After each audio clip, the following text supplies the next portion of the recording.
let me introduce myself. My name is Karisa Kesha Runesi. Here I will present my exam result with the title Model Direct Introduction in Physical Learning. So far, the first one, I will discuss the learning model. The direct introduction model is a teacher-centered learning model in which the teacher explicitly and systematically guides students through stages of learning to master new skill and knowledge. The explanation can be presented by focusing on 5 main stages: setting objectives, explanation or presentation, guide, practice, feedback and assessment, and independent practice of expansion. A learning model is a plan or pattern used as a guide in designing classroom learning activities. It represents the general pattern of expected learning behaviors. A learning model describes the interaction between students and teachers in the classroom, including the approaches, strategies, methods, and techniques used in the learning process. Okay.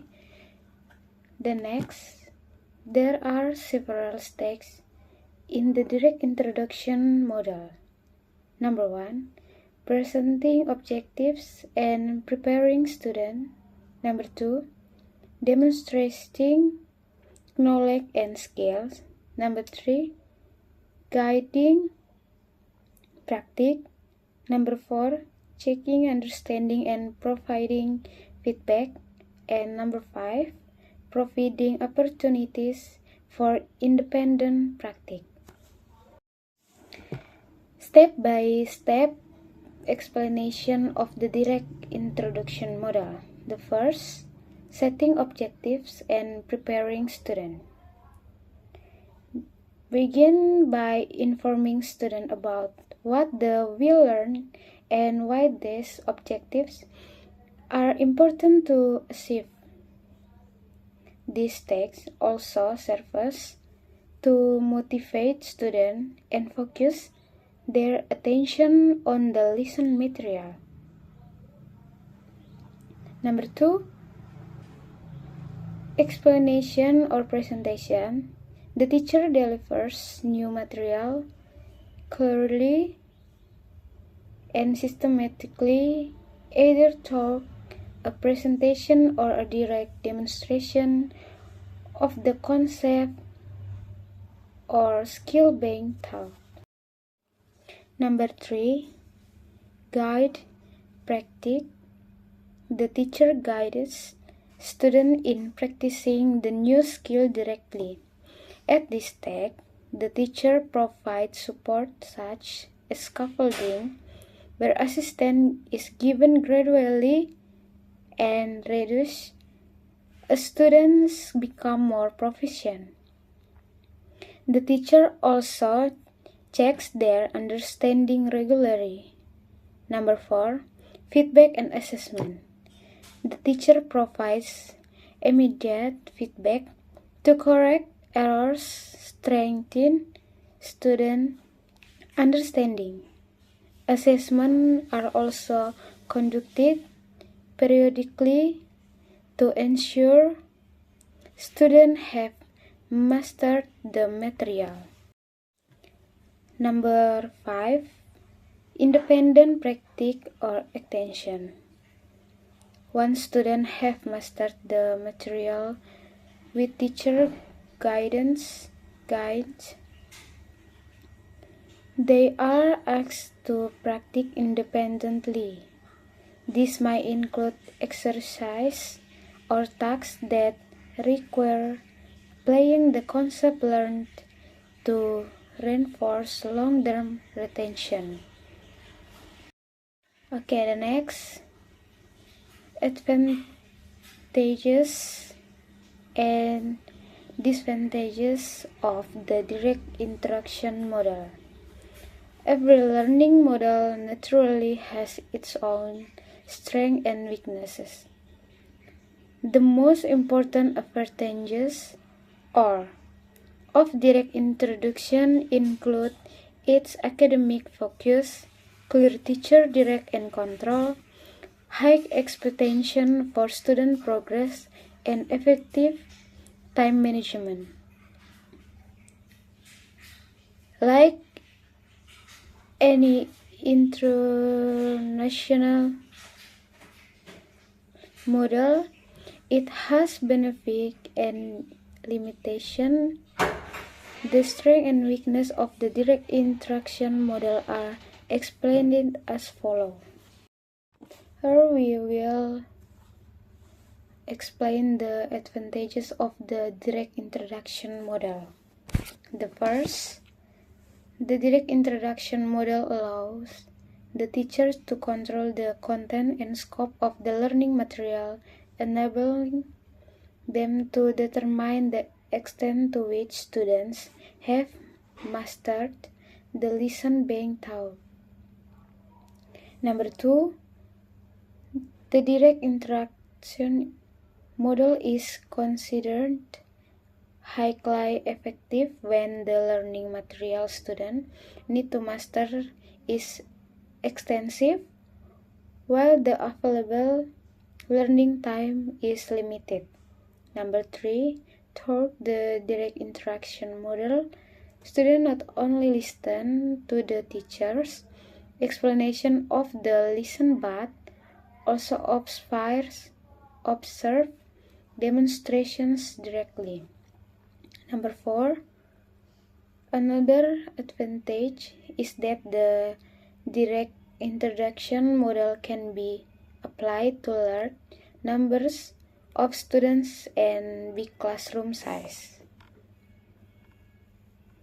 The next, disadvantages. The first, it is effective only students with good listening skills and does not adequately accommodate differences in students' abilities. Number two, it emphasizes one-way communication.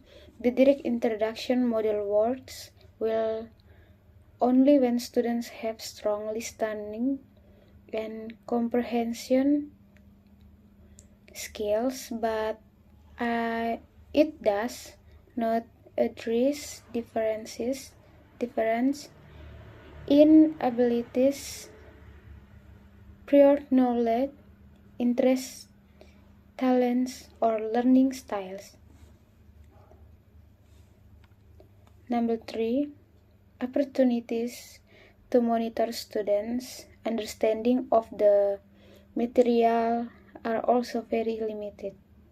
In addition, the one-way communication can result in students' knowledge being restricted to only what is delivered by the teacher. The next example of a lesson plan using the direct interaction model on HEAT. Opening activities. At the beginning of the lesson, the teacher greets the student, check attention, and ensure that all students are ready to learn.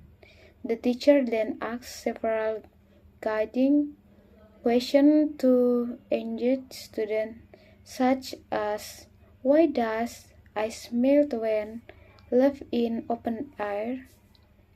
Or why does hot water become cooler after being left for a while?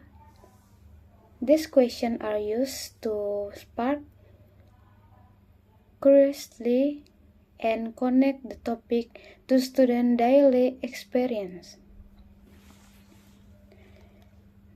The teacher then clearly states the learning objective. Student will understand the concept of heat,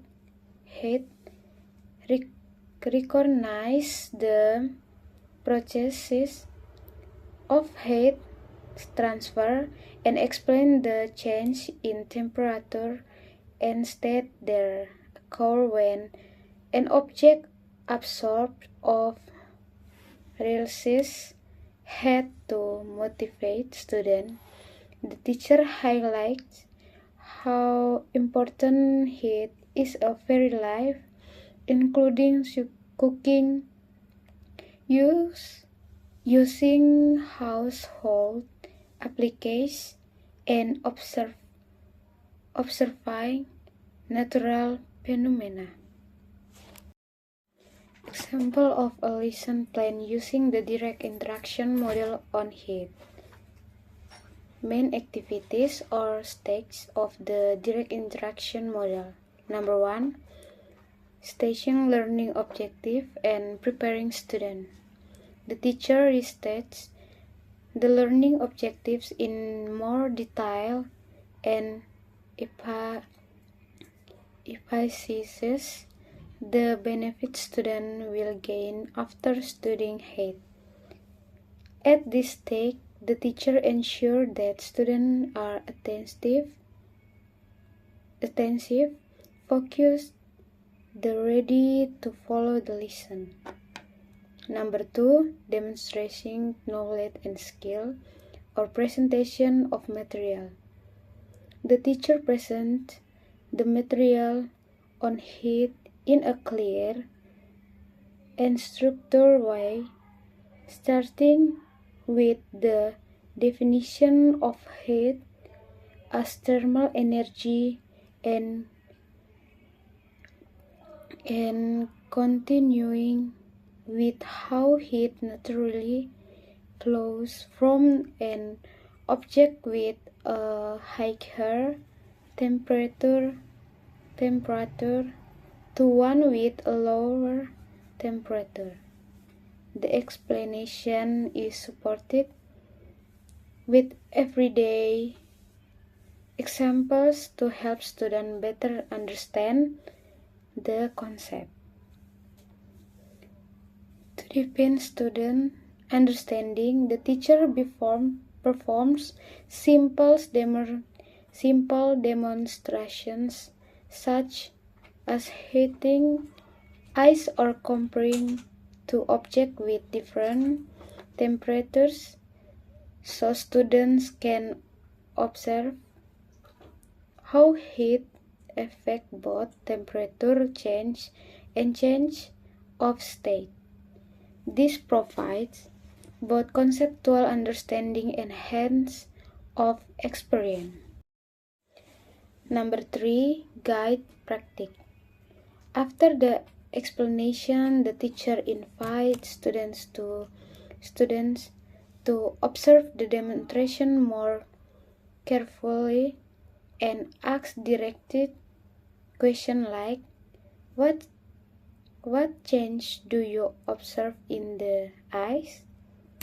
What does a warm object feel hot when touched? The teacher guides students' reasoning and helps them link their observation to the concept of heat.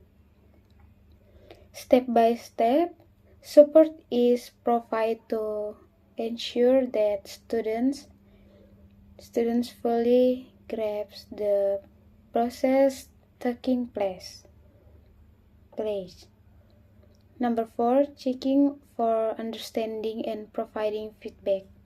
The teacher asks several students to explain in their own words what heat is, how heat is transferred, what happens when an object absorbs or releases heat. Feedback is given immediately, reinforcing correct ideas and correcting misunderstanding to ensure conscious understanding across the class. Number 5, independent practice. For independent practice, the teacher asks students to observe a real-life phenomenon involving heat at home, such as melting ice, butter softening, or wet clothes drying under sunlight. Students must describe, using their own sentence, how heat transfer occurs in the phenomenon they observe. These acts reinforce their understanding and helps them content the concept of heat to everyday life. The next, closing activities. During the closing session, the teacher and student work together to summarize the key points of the lesson. The teacher emphasizes the main concept, the definition of heat, how heat is transferred, and how heat affects temperature and change of state. Students are then invited to share short reflections about what they learned. The teacher gives instruction for any follow-up tasks or observation to be done at home. The class ends with words of appreciation and a closing greeting, marking the end of the day's learning activities.